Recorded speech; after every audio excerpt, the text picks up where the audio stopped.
Bonjour et bienvenue sur le blog Contrevent Pop Culture.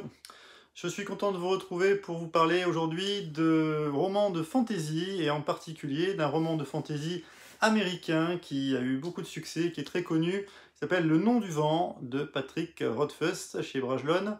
Donc ce roman, il est sorti en 2007 aux États-Unis et il est sorti en France en 2009. Pourquoi je vous en parle aujourd'hui? Parce que il y a une édition collector qui est sortie chez Brajlon, que j'ai pu me procurer. Elle coûte 50 euros.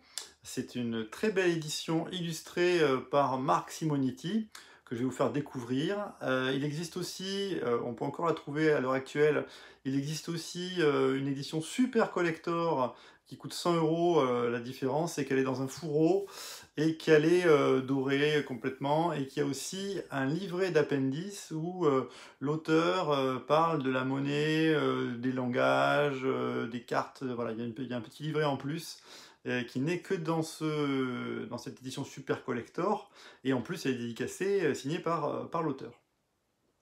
Donc dans cette version collector, on retrouve à peu près la même chose, sauf qu'il y a que les illustrations de Marc Simonetti, et puis un magnifique livre que je vais vous montrer.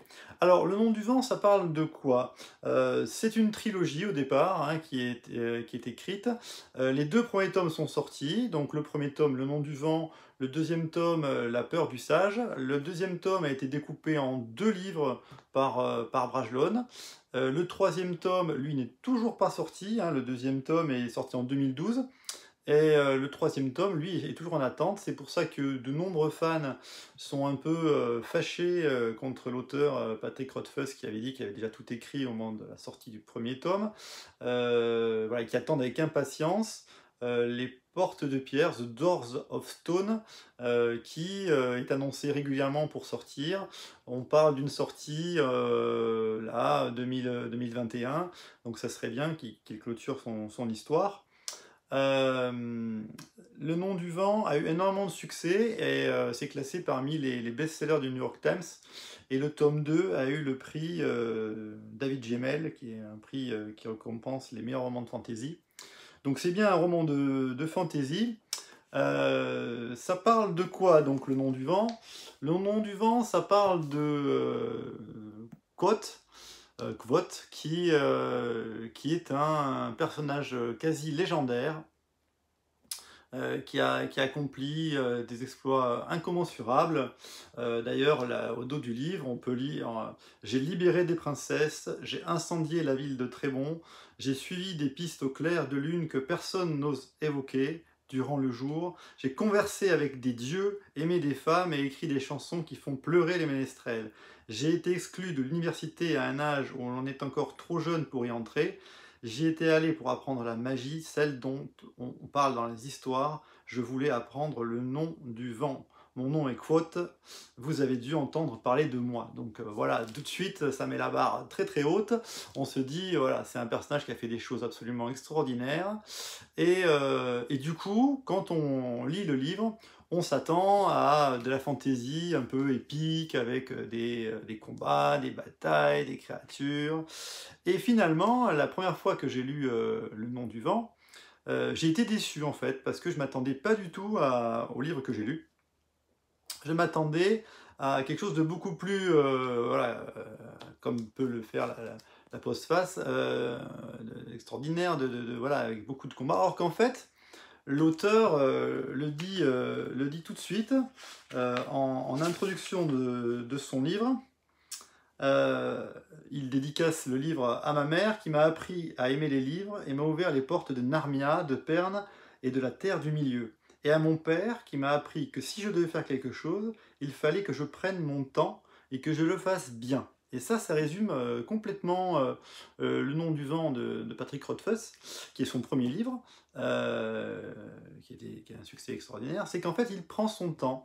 Il va partir donc de la jeunesse de Kvothe. Il va tout expliquer petit à petit, comment il est devenu un héros, un personnage légendaire, et il prend son temps, et il explique tout, le système de magie, le monde, voilà, toutes les choses du quotidien. Il prend le temps, donc tout est très réaliste, tout est très bien expliqué. Voilà, c'est un livre qui prend son temps, où il ne se passe pas énormément de choses, hein, même s'il y a des scènes d'action, s'il se passe des choses très intéressantes, mais c'est un livre qui voilà, se déguste petit à petit. On peut être surpris du coup si on s'attend à une sorte de héros mythique tout de suite qui va tout casser. C'est pas du tout ça. Le nom du vent, en fait, c'est l'histoire de Côte, qui est en fait, quand on débute le livre, alors je vais essayer de ne pas vous spoiler, mais juste vous raconter un petit peu le thème du livre.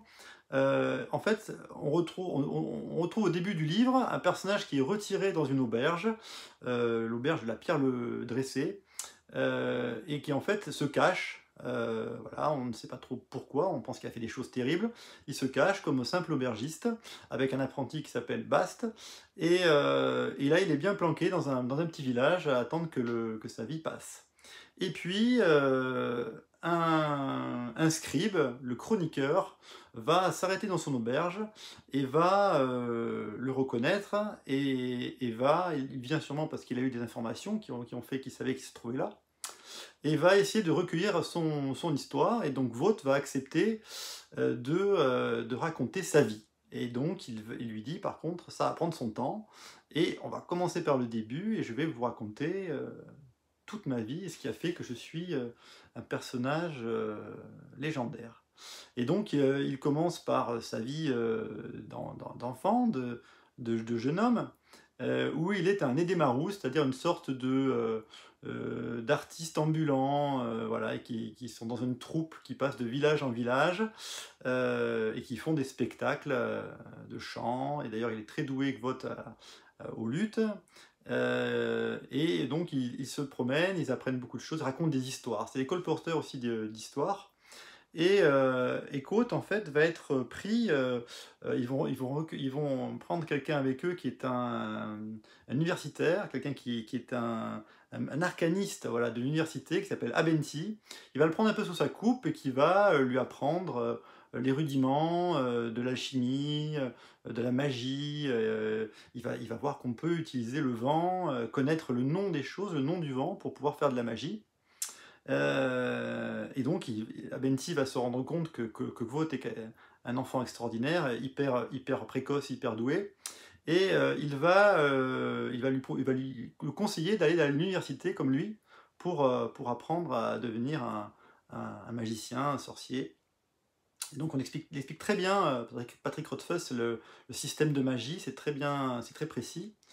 Et il va se passer un drame terrible qui va faire que Kvothe va se retrouver seul, complètement abandonné par tous, et il va connaître la mendicité, il va se retrouver vraiment dans un état de pauvreté terrible tout seul, parce que, alors attention, n'écoutez pas si vous ne voulez pas, mais c'est le début de l'histoire, hein. Ses parents vont être massacrés, assassinés par, voilà, par des espèces de créatures, des personnes dont il ne sait pas, voilà, ce qui se passe, pourquoi elles font ça, et il se retrouve avec toute sa famille massacrée. Et il va essayer de mener une enquête et de savoir qui sont ces personnes, si on en parle dans les légendes. Et donc il se dit que le seul endroit où il va pouvoir apprendre suffisamment de choses, c'est à l'université pour pouvoir trouver qui sont les assassins de sa famille, de ses parents. Et donc il va essayer de rentrer à l'université, et on suit tout ce parcours où il va rentrer à l'université et il va apprendre la magie, et donc découvrir, alors, il va avoir des rivaux dans cette école de magie, il va se faire des amis, et puis il va rencontrer l'amour, enfin il y a toutes sortes de choses qui se passent, hein, donc ça c'est vraiment le cœur du livre, il se passe plein de choses. Et on suit donc l'histoire par le début de comment elle est devenue. Alors voilà, l'univers est très riche et très vaste. On voit vraiment au fur et à mesure voilà, les légendes, le background de l'univers qu'il a mis en place, Patrick Rothfuss. Je peux vous montrer la carte là du monde un petit peu.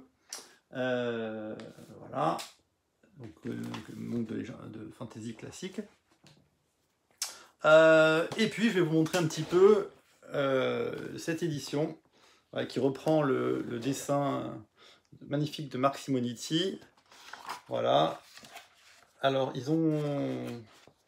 C'est de la grande page. Hein. Ils ont mis les illustrations en 2 fois. Alors les illustrations sont de toute beauté. Donc ça, c'est sur la magie. Ça, c'est sur ces créatures démoniaques. Enfin, on ne sait pas trop qui attaquent les gens. Voilà, ça, c'est quand ils rencontrent l'amour. Voilà, la ville. Voilà, dans les rues, la mendicité, les combats, la bibliothèque avec tous les livres, on va apprendre le savoir. Et alors il joue du luth et du coup, voilà, il y a tout il va devenir musicien, il va jouer dans les auberges, c'est très très bien rendu. Il va... Voilà, il va rencontrer des créatures mythologiques comme un dragon, voilà. Il se passe pas mal de choses. Voilà, les illustrations sont superbes. Donc un très beau livre, c'est un peu lourd peut-être pour lire, mais c'est un bel objet aussi de collection. Je voulais absolument vous présenter. En sachant que, donc, la première fois, je vous disais, je l'ai trouvé, j'ai été surpris, il ne m'avait pas tellement plu. Et en fait, du coup, je l'ai réécouté en livre audio, après l'avoir lu, chez Audible. En livre audio... Chapitre 48. Interlude. Silence d'un autre type. Attablé dans l'auberge de la Pierre Levée, Bast s'efforce... Donc c'est fait par Hardigan, donc c'est chez Audible hein, que je l'ai écouté, et c'est lu par Nicolas Plancher, qui est un narrateur, un lecteur absolument fabuleux. Bravo à lui pour ce travail. Il fait toutes les voix, voilà, c'est vraiment très bien joué. Et donc du coup, en le réécoutant, vous pouvez le faire dans la voiture, quand vous faites des trajets, des choses comme ça. Eh bien, ce coup-ci, je me suis rendu compte que vraiment le livre avait un charme à lui. Voilà. On rentre dans l'ambiance, dans une atmosphère, on s'attache aux personnages. Finalement, tous ces petits détails, toutes ces explications ne sont pas ennuyeuses ou longues. Voilà, on prend vraiment plaisir à rentrer dans l'univers de Patrick Rothfuss. Et voilà, en n'attendant pas des batailles épiques et des choses qu'on peut retrouver chez Steve Erickson, où il n'y a que de l'épique ou de bataille, on reviendra d'ailleurs dessus. Le livre des martyrs, Steven Erickson, je vais bientôt en parler. Ça n'a absolument rien à voir, c'est vraiment l'antithèse de Steven Erickson, je pense, Patrick Rothfuss. C'est voilà, de la fantaisie avec de l'ambiance, des détails, qui prend son temps et voilà, et c'est super intéressant. Et donc je vous ferai un compte rendu sur La peur du sage, le 2e tome. Bientôt, voilà, pour dire ce que j'en pense. Voilà, j'espère que vous avez donné envie en tout cas de lire Le Nom du Vent si vous ne l'avez pas lu, ou de vous intéresser à cette édition collector chez Brajlon qui vient de sortir. A bientôt pour de nouvelles vidéos sur le blog Contrevent Pop Culture.